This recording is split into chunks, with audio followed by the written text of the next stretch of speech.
So hello friends, welcome back to my new video. तो आज हम करने वाले हैं क्लास 8 की मैथ्स की चैप्टर 6 का इंट्रोडक्शन, जो कि हमारा क्यूब्स एंड क्यूब रूट।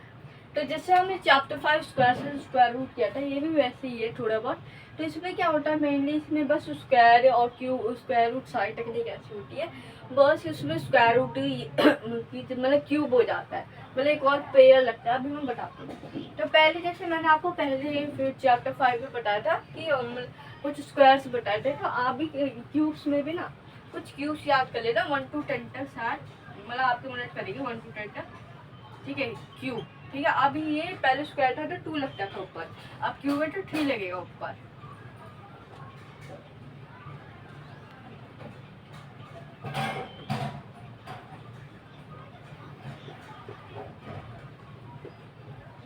ये मतलब ये क्यूब्स आपकी मदद करेगी आज चैप्टर में। जैसे स्क्वायर में हुआ था वैसे ही ऐसे सेम टू सेम है। ठीक है, 1 to 10 तक है। तो 1 into 1 into 1 क्या होता है 1, 2 का 8, 3 का 27, 4 का 64, 5 का 1 to 5, 6 का 216, 7 का 343, 8 का 512, 9 का 729 और 10 का 1000। तो ये क्यूब्स। और क्यूब रूट में आप ये लिख दोगे कि 343 का क्यूब रूट क्या होगा 7, 512 का क्यूब रूट क्या होगा 8। अब जैसे मैंने पिछली वीडियो में आपको बताया था कि क्यूब्स को मतलब क्यूब रूट में कन्वर्ट करने, स्क्वायर को स्क्वायर रूट में कन्वर्ट करने के लिए हमें मतलब एक टेक्निक चाहिए थी, prime factorisation, long division method. तो सेम टेक्निक इधर यूज होती है, बस एक छोटा सा चेंज है। देखो, अब जैसे हम ये कर रहे हैं तो फिर अभी हम क्या करेंगे। अब मान लो हम ले रहे हैं कोई नंबर ले लेते हैं। अभी हम प्राइम फैक्टराइजेशन कर रहे हैं, एडिशन जैसे। ठीक है, मान लो 343 लिया तो 7 49 7 7 7 तो मेरा 7 into 7। अब हम पेयर पहले कैसे बनाते थे, 7 into 7 into 7। तो हम पेयर ऐसे बनाते थे पहले दो नंबर्स के 7 into 7। पर अब क्यूब रूट और क्यूब्स में हम 3 का पेयर बनाएंगे तो ये हो जाएगा 1 7। अब लॉन्ग डिवीजन में भी ऐसे हम क्या करेंगे कि जैसे मान लो हमने 1000 ले लिया है, तो हम 3 का पेयर बनाएंगे। एक इधर हो गया, वैसे भी लेफ्ट से शुरू होता है ना, मतलब जैसे राइट से शुरू होता है पेयर बनाना। तो मतलब जैसे अब मान लो इधर हमने ले लिया 1, तो 1 1 गया तो 0 0 0 0, फिर 0, ये 1 बचा हमारा, 1 + 1 2, 0 0 करके हम इसे सॉल्व कर देंगे तो आ जाएगा, मतलब 10 आ जाएगा, क्योंकि 0 ले लेंगे, 0 0 0 0 हो जाएगा। मतलब कोई भी कितने भी 0 फर्क नहीं पड़ता, क्योंकि 0 से माइनस कोई भी 0 तो आ ही जाएगा। तो आ गया हमारा 10। तो लॉन्ग डिवीजन मेथड और प्राइम फैक्टराइजेशन में छोटा सा चेंज है। तो अभी मैं ये मिटा देता हूँ। अगर आपको स्क्रीनशॉट ले रहे स्क्वायर्स का तो आप ले सकते हो।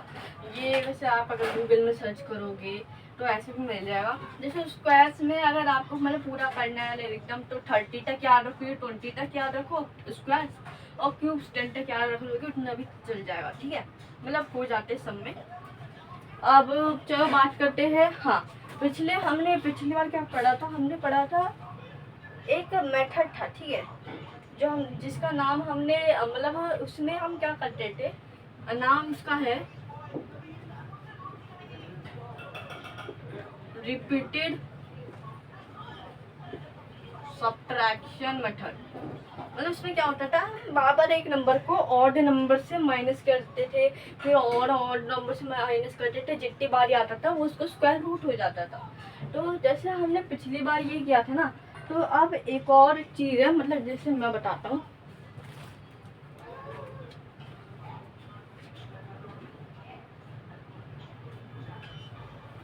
अब हम जैसे रिपीटेड सब्सट्रैक्शन हमने सीख लिया था, तो अब हम पढ़ेंगे एडिंग। एक टर्म होता है एडिंग कंसेक्यूटिव ऑड नंबर्स, इसलिए आप समझ जाओगे कि कंसेक्यूटिव ऑड नंबर्स को ऐड करना है।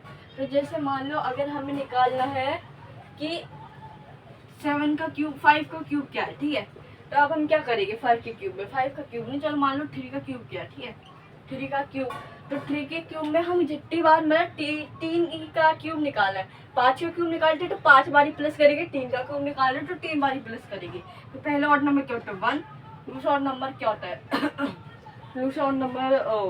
दूसरा ऑड नंबर जैसे अब इसमें जैसे 3 है तो अब 1 के बराबर होगा, ठीक है। अब 1 देखो मैं बताता हूँ आपको, 1 इज इक्वल टू 1 अब और इसमें कंसेक्यूटिव और ऐड नंबर और करेंगे प्लस करेंगे तो 1 हमने पहले ले लिया जो कि 1 के बराबर है, तो 3 ले लेंगे, 1 के बाद 3 आता है, 3 + 5 क्या हो जाएगा, और 3 + 5 2, ठीक है। और 3 + 5 2 हो गया, और मतलब 3 8 होता है तो 8 वो 2 हो जाएगा ना, मतलब रूट में डाल के 2 हो जाएगा, क्यूब रूट में डालेंगे तो फिर 5 ले लिया, तो 5 के बाद क्या आता है 7, तो इधर हम लिखेंगे 7 + 9 + 11 तो कितना हुआ 7 और 9 20 27, तो ठीक है क्यूब आ गया हमारा 27। ये एक तरीके का पैटर्न है। और आपको याद होगा कि हम ना स्क्वायर रूट से ऐसे लिखते थे ना, जैसे 3 4 3 है तो इसका स्क्वायर रूट हम ऐसे लिखते थे, ऐसे मतलब नॉर्मल ऐसे साइन होता था उसका। पर अब की बार जैसे ये क्यूब रूट है इसका अलग साइन होता है, इधर ऊपर 3 आ जाता है, ठीक है। मतलब इसका मतलब होता है कि ये क्यूब रूट है, ये इम्पोर्टेंट है थोड़ा सा, मतलब कभी आपकी मिस्टेक हो सकती है। चलो अब हम बात करते हैं, हमने पाइथागोरस ट्रिपलेट शायद पिछली वीडियो में नहीं किया था तो वो मैं बता रहे थे। ये cube square and square roots की वीडियो में भी मतलब स्क्वायर एंड स्क्वायर रूट्स और क्यूब एंड क्यूब रूट्स दोनों में आता है, mainly square and square roots में आता है। बट अब भी चलो मान लो कि हमें पाइथागोरस ट्रिपलेट अब हम पढ़ने वाले, ठीक है।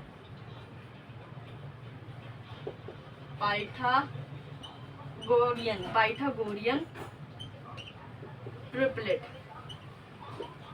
अब इसमें क्या होता है, जैसे मान लो कुछ नंबर्स है 6 8 10, तो ये क्या है, जैसे मतलब आप मान लो 6 का वो क्या होता है, 6 का स्क्वायर मान लो 36, और 8 का स्क्वायर 64 और 10 का स्क्वायर 100, ठीक है।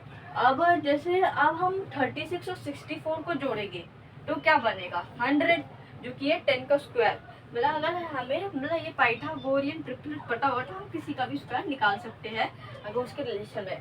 तो अब पहले इसका फॉर्मूला क्या होता है, इसका फॉर्मूला होता है 2m = 2m m square + 1 m square - 1। वैसे ये तो स्क्वायर रूट वाली और स्क्वायर एंड स्क्वायर रूट वाले चैप्टर में। तो अब मान लो अभी हमें सिर्फ 6 दे रखा है, हमें पता नहीं है, हमें उसका निकालना है पाइथागोरियन ट्रिपलेट। तो पहले हम m की वैल्यू निकालेंगे 2m की मदद से, तो 2m = 6, m = 6/2, तो m हो जाएगा 3, ठीक है। m हो गया 3। अब m की वैल्यू निकल गई 2m 6 ही है, 2m 6 है, बस हमने m की वैल्यू निकालने के लिए 3 किया, वरना तो 2m 6 ही है, ठीक है, क्योंकि हमें पहले से एक नंबर दिया जाता है। फिर m स्क्वायर, अब m स्क्वायर हमारा m का निकला 3, तो 3 स्क्वायर + 1 9 + 1 10, और वैसे इधर -1 होता है, आप कैसे भी लिख सकते हो।